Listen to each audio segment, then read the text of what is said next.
পৃথিবীতে একজন মানুষই শুধু জানতেন যে তিনি পৃথিবীতে কতদিন বাঁচবেন, সেটা হচ্ছে সাইয়েদনা আদম আলাইহিস সালাম। ওনাকে বলে দেওয়া হয়েছিল উমরুকা আলফু সানা, তুমি পৃথিবীতে বাঁচবে 1000 বছর।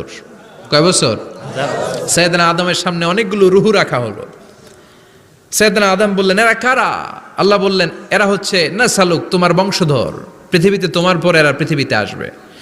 সাইয়েদনা আদম বললেন, আল্লাহ ওই যে একটা রুহু দেখা যায়, এটার নাম কি?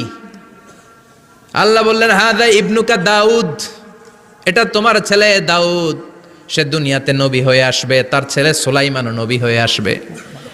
সাইয়েদনা আদম বললেন, মাবুদ, আমার ছেলে দাউদের কত বছর হায়াত আপনি দিয়েছেন? আল্লাহ বললেন, 40 সানা, মাত্র 40 বছর, 4 ইয়ার্স, 40 বছর তোমার ছেলেটা বাঁচবে।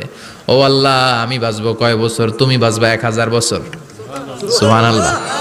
সাইয়েদনা আদম বললেন, মাবুদ, এত ফুটফুটে সুন্দর আমার ছেলে দাউদ মাত্র